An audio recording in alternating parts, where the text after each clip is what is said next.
So pretty much growing up, a lot of people have always told me that I talk too much. And you know what? They're actually right. But here's the thing. You know, when people give you, a criticism like that, that's not really advice. All they really do is say that to you. And you know what? That doesn't really help. It's like, okay, thanks for, sharing that with me. Now what? So I've always been a big talker. I'm one of those people who has the gift of gab, as they call it. You know what? I've always been a big talker, and I'll always probably talk a little too much.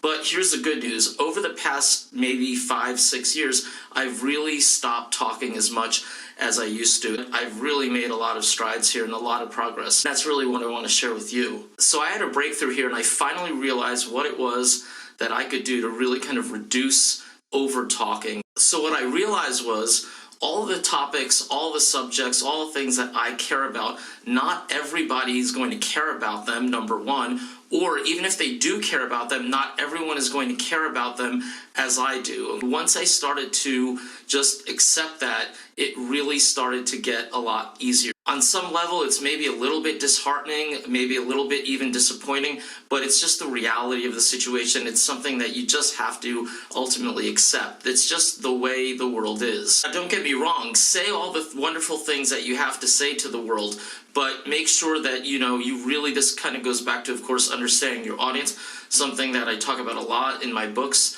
So really, when you start to understand more and more about your audience, so you really just have to kind of adjust to the point where, what amount of information do I think that people want or people desire? And at that point, you kind of have to sort of stop.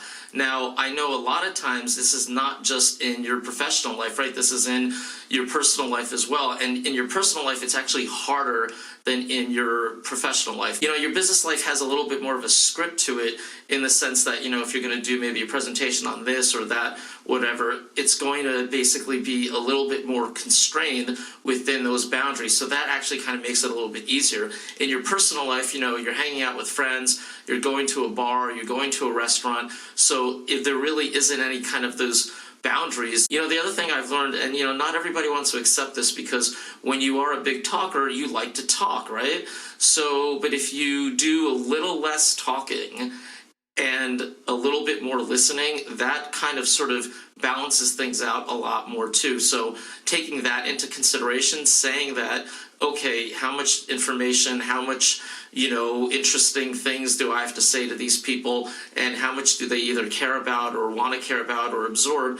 And also, let me kind of also listen to these folks a little bit more. That really kind of sort of makes the equation a little bit more balanced. And remember, it's never going to be perfect. If you are like me and you are just really that, talker, and you love to talk and you're a born talker, you're always going to be that. Never give up on this, natural born talent that you have of being, having the gift of gab and being a talker, being a speaker. Don't ever give that up. So, and you don't have to give that up, but in most situations, you probably do really need to kind of have a better understanding, kind of have a better sort of litmus test for yourself as to how much really you need to say and how much are people really willing to listen. And even if people are not going to say anything right to your face, unfortunately, they are probably thinking about that. This really can impact your life negatively if you don't take some control over it. Remember, you can never make things perfect, right?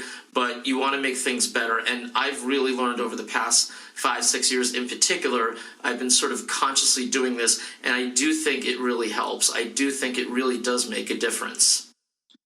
So send me your comments and questions, and each week you'll get a chance to win a copy of one of my books. Your choice, either my book on presentation skills or business writing skills.